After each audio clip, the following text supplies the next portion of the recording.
Juros do cartão de crédito caem em junho, mas a taxa segue em patamares elevados. E você vai ver também. Caixa deposita lucro do FGTS na conta de 132 milhões de trabalhadores. Rio de Janeiro começa a aplicar vacina bivalente contra a Covid em adolescentes a partir de segunda-feira. Vladimir Putin promete envio gratuito de até 50 mil toneladas de grãos para a África. E ainda, estudo revela o poder transformador da prática de atividade física. Pois é, reduz custos de saúde em 35% para as empresas. Essas e outras notícias você confere a partir de agora. Olá, boa tarde para você, seja muito bem-vindo. Nós estamos ao vivo, 1h03 pelo horário de Brasília. E vamos juntos conferir o que é notícia no Brasil e no mundo nesta quinta-feira. Os juros bancários médios tiveram a primeira queda do ano em junho. Os dados foram divulgados hoje pelo Banco Central. Vamos conferir. A taxa média de juros cobrada pelos bancos em operações com pessoas físicas e empresas recuou de 45,4% para 44,6% ao ano entre maio e junho de 2023. O Banco Central informou que essa foi a primeira queda do juro médio dos bancos desde dezembro do ano passado. A taxa foi calculada com base em recursos livres, ou seja, não inclui os setores habitacional, rural e o Banco Nacional de Desenvolvimento Econômico e Social, o BNDES. A redução dos juros bancários médios acontece em momento de queda da chamada taxa de captação dos bancos, quando eles pagam pelos recursos, e com a expectativa de corte da taxa básica da economia Selic pelo Banco Central no começo de agosto. O valor que as instituições financeiras pagam pelos recursos vem recuando desde abril. Nos últimos 3 meses, a taxa de captação das instituições financeiras caiu 1,3 ponto percentual para 11,5% ao ano em junho. A taxa média de juros cobrada nas operações com empresas recuou de 23,8% ao ano em maio para 23,1% ao ano em junho. Já nas operações com pessoas físicas, os juros caíram de 59,9% ao ano em maio para 59,1% ao ano em junho. No cheque especial das pessoas físicas, a taxa subiu de 130,7% ao ano em maio para 133,6% ao ano em junho. Mas a taxa média de juros cobrada pelos bancos nas operações com cartão de crédito rotativo recuou de 454% ao ano em maio para 437,3% ao ano em junho. Apesar da redução, essa ainda é a linha de crédito mais cara do mercado e, segundo analistas, deve ser evitada. Falar sobre juros é sempre uma tarefa difícil. Acabamos de citar a redução dos juros bancários médios, mas na prática, o que significa essa queda? Será que existe alguma linha de crédito que seja melhor para o consumidor ou ainda, nesse momento, vale a pena usar o crédito? Quem vai nos ajudar a entender a situação é o professor de Economia do IBMEC do Rio de Janeiro, Gilberto Braga. Quando se diz que a taxa do cartão de crédito caiu, se trocando em termos anuais de 454 para 437, em termos mensais, significa que a taxa caiu de 37% para 36%, ou seja, é a diminuição de 1 ponto percentual na taxa de juros. Isso é muito pouco frente ao endividamento que essa taxa pode provocar para o usuário do cartão de crédito.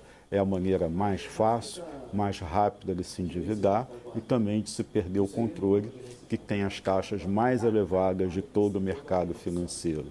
Por isso, é muito mais simbólico do que efetivamente uma redução real, um benefício para o consumidor, que deve continuar tomando cuidado para não perder o controle do seu orçamento. E o Fundo de Garantia do Tempo de Serviço começou a distribuir mais de 12 bilhões de reais para os trabalhadores. O valor foi definido de acordo com o lucro que o FGTS teve em 2022, no ano passado. Vale lembrar que o dinheiro fica preso no fundo. Os saldos das contas devem ser atualizados, mas continua valendo todas aquelas regras para o saque dos valores. 32 milhões de trabalhadores que possuíam conta no FGTS com saldo em 31 de dezembro de 2022 vão receber o crédito, proporcional ao saldo existente na mesma data. O Conselho Curador do Fundo de Garantia decidiu distribuir 12 bilhões e 700 milhões de reais aos trabalhadores formais. A quantia representa 99% do lucro obtido pelo fundo em 2022.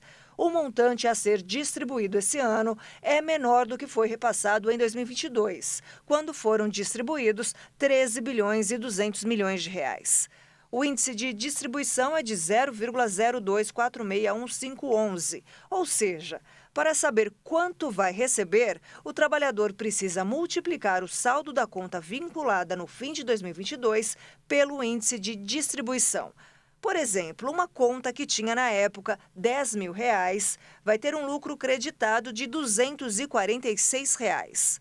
Segundo o Ministério do Trabalho e Emprego, a expectativa é de que os depósitos sejam concluídos até o fim de julho. Com o repasse aprovado, os trabalhadores vão ter um ganho real acima da inflação, de 1,3% nas contas vinculadas. De acordo com a Caixa, os trabalhadores poderão consultar o crédito no extrato da conta por meio do aplicativo FGTS. Vale ressaltar que o dinheiro não pode ser sacado. As regras para o saque do FGTS seguem inalteradas. Após passagem pela Coreia do Sul, o Ministério da Agricultura e Pecuária está em Tóquio para dar continuidade à missão que busca promover a produção sustentável do Brasil, com possibilidade de investimentos estrangeiros para o setor. O deputado Davi Soares, que faz parte da comitiva, comentou como foi o primeiro dia de encontros no país. Nesta quarta-feira, o ministro da Agricultura e Pecuária, Carlos Fávaro, acompanhado de uma comitiva com representantes do setor e parlamentares, entre eles o deputado federal Davi Soares, deixou a Coreia do Sul e seguiu para Tóquio, no Japão, dando continuidade à missão do Ministério na Ásia. Impulsionar a produção sustentável, atrair investimentos estrangeiros e contribuir para a segurança alimentar estão entre os objetivos desta série de encontros. Agora, no Japão, o desafio é reforçar os protocolos de segurança e pontuar como o sistema de defesa sanitária brasileira atua nas exportações, já que as importações de frango dos estados de Santa Catarina e Espírito Santo foram temporariamente suspensas após a confirmação de casos de gripe aviária em aves de subsistência. Depois do primeiro dia de encontro entre representantes dos dois governos, o deputado Davi Soares falou sobre a importância da parceria do Brasil para o Japão. Estamos encerrando agora o primeiro dia de uma rodada de negociações entre representantes do governo brasileiro, aqui liderados pelo ministro Carlos Fávaro, da Agricultura, e representantes do governo japonês.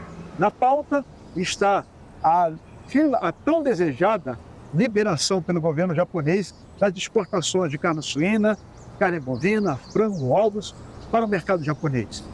Há um motivo, uma inflação que antes desconhecida pela população japonesa após a guerra da Ucrânia e atingindo forte o bolso das famílias japonesas, e o governo local procura alternativa. O Brasil tem escala, tem produtos e tem rastreabilidade, o que vai trazer segurança nas exportações brasileiras. E segundo, eu conversava com o ministro Carlos Fávaro, está vendo com bons sinais a tão desejada liberação das exportações brasileiras pelo governo japonês. De Tóquio, para o Jornal da RIT, Davi Soares. E a delegação do Ministério da Agricultura encerra a sua visita ao Japão no próximo sábado e a próxima parada vai ser na Arábia Saudita. E a partir de segunda-feira, o Rio de Janeiro começa a aplicar a vacina bivalente contra a Covid em adolescentes. Devem ser imunizados os jovens de 12 anos ou mais que tomaram a segunda dose há pelo menos 10 meses. A Prefeitura do Rio vai começar a aplicar a vacina bivalente contra a Covid-19 nos adolescentes a partir de 12 anos ou mais. O imunizante já estava sendo utilizado no Programa Nacional de Imunizações do Ministério da Saúde como dose de reforço para os adolescentes com comorbidades e para maiores de 18 anos. Segundo a Secretaria de Saúde do Rio de Janeiro, a dose de reforço deve ser aplicada apenas em adolescentes que já tomaram a segunda dose há pelo menos 10 meses. Nesta semana, a Agência Nacional de Vigilância Sanitária aprovou o registro definitivo da vacina bivalente contra a Covid-19 da Pfizer. Isso porque, até agora, o uso era de forma emergencial. A bivalente está indicada para a prevenção da Covid-19 e pode ser utilizada por pessoas a partir de 5 anos de idade, como dose de reforço, ou seja, só pode ser aplicada em quem já se vacinou contra a doença, com aplicação pelo menos 3 meses após a última dose tomada. Na cidade de São Paulo, a cobertura com a vacina bivalente está em 20,2% na população, entre 18 e 59 anos de idade. Segundo a Secretaria Municipal de Saúde, foram aplicadas 1.400.000 doses nesse público. Na faixa com mais de 60 anos, a imunização chegou a 62,7%, com a aplicação de 1.200.000 doses do imunizante fabricado pela empresa norte-americana Pfizer. A secretaria informou que tem buscado ampliar a cobertura com a vacina bivalente e até o próximo dia 4 estão sendo feitas ações de vacinação em estações de metrô, trens e terminais de ônibus. De acordo com a Anvisa, vacinas bivalentes dão maior proteção contra a doença, pois contêm uma mistura de cepas do vírus SARS-CoV-2. A bivalente é elaborada com a variante original, que é a cepa Wuhan, somada a uma variante de circulação mais recente, a cepa Omicron. E veja a seguir, Vladimir Putin promete envio gratuito de até 50.000 toneladas de grãos para a África. E ainda, estudo revela o poder transformador da prática da atividade física. Reduz custos de saúde em 35% para as empresas. Nós voltamos já, não perca!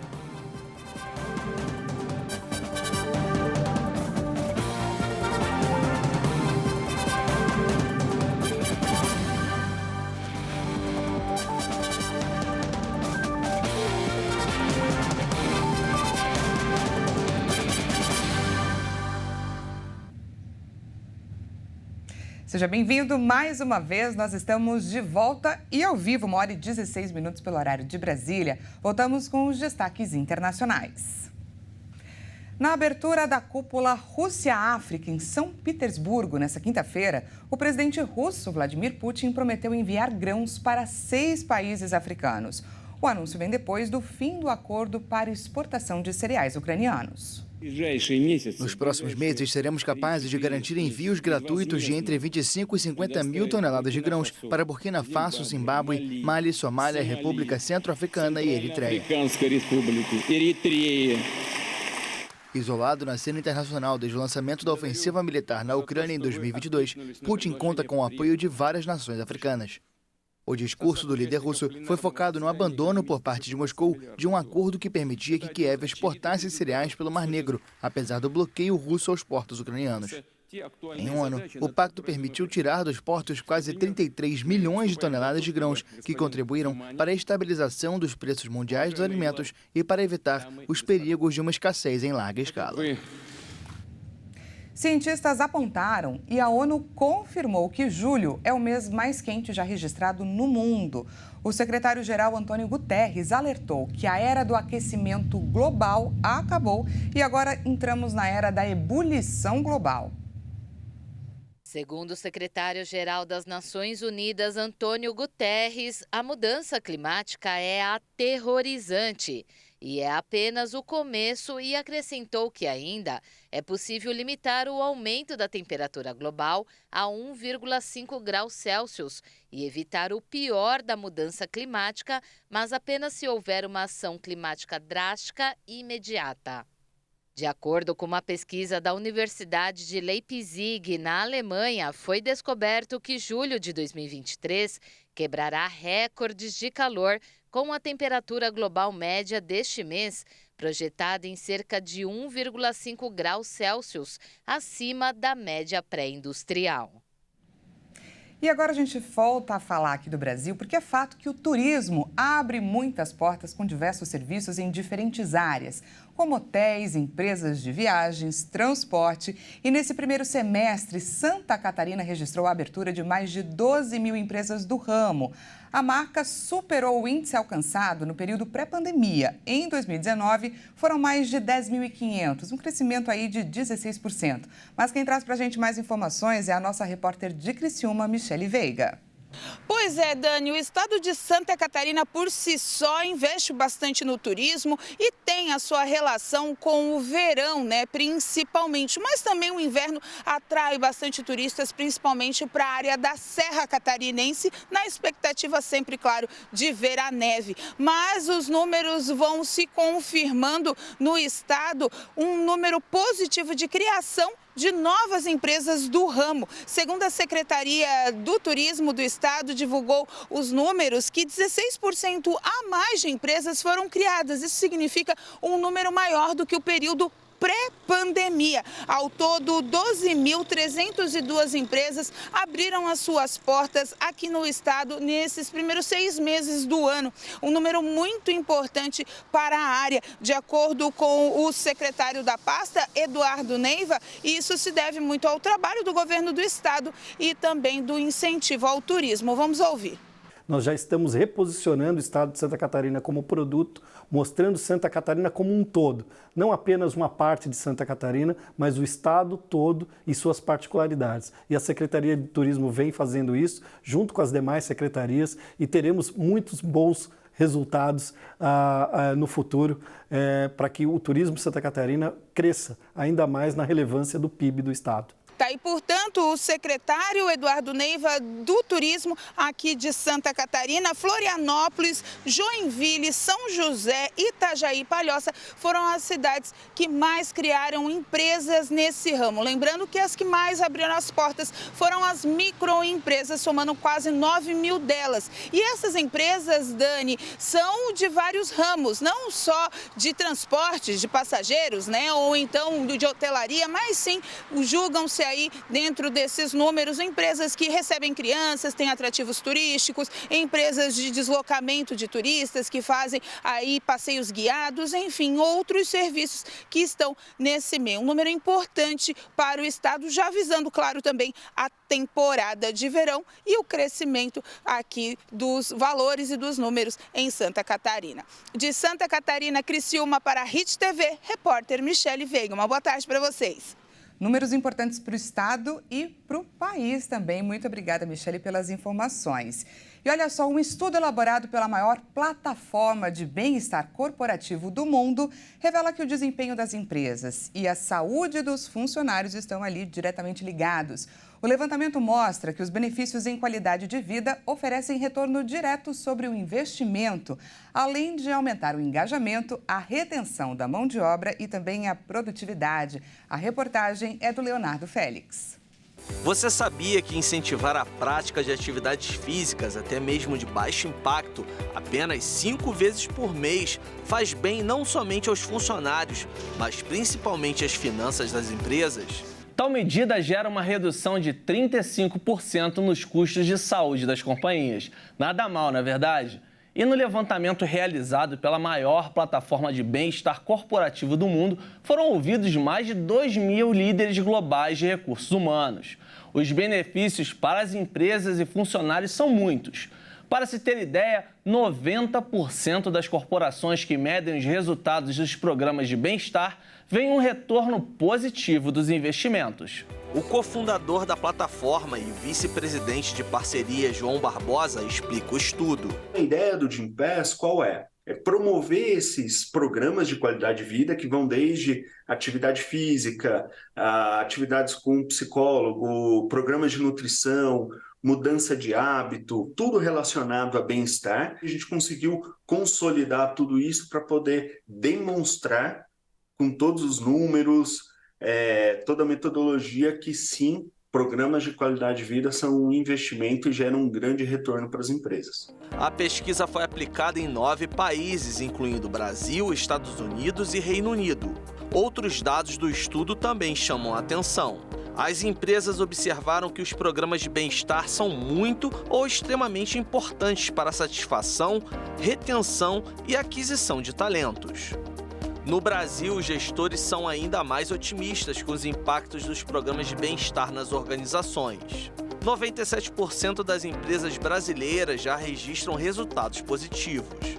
O mesmo percentual de líderes defendem as ações de bem-estar dos colaboradores. Barbosa considera que os dados consolidam a visão dos líderes corporativos no Brasil e no mundo de que as despesas com o bem-estar da força de trabalho representam investimento e não gasto. A empresa consegue justificar esse investimento com redução da sinistralidade em planos de saúde, redução do absenteísmo, redução de turnover, para que não somente a empresa faça algo que seja positivo e importante para o colaborador, mas ela também tenha um benefício financeiro, um retorno desse investimento para o colaborador. Outro estudo recente do Gympass revela o ponto de vista dos funcionários sobre o tema. 83% acreditam que o bem-estar é tão importante quanto o salário. O levantamento foi feito com mais de 9 mil pessoas em 9 países. A perspectiva de qualidade de vida é um fator fundamental nas decisões que os colaboradores tomam em relação à carreira. 85% permaneceriam em um cargo se a empresa priorizasse o bem-estar e 77% deixariam o emprego que não valoriza a questão. Ou seja, o equilíbrio entre a vida pessoal e a profissional é a meta a ser alcançada pelos trabalhadores. Quando a gente fala de saúde mental, tudo isso é uma conjunção de fatores para você estar bem fisicamente, se alimentando bem, psicologicamente bem, um ambiente seguro para se trabalhar. Esses programas de bem-estar, quando são programas muito flexíveis, oferecem uma gama, uma diversidade de serviços para o colaborador, eles contribuem com a redução de custo e aumentam a atração e retenção de talentos dentro das organizações. Essa edição fica por aqui. Muito obrigada pela sua companhia. Daqui a pouquinho, a 1h50, eu volto com mais notícias para você. Até já!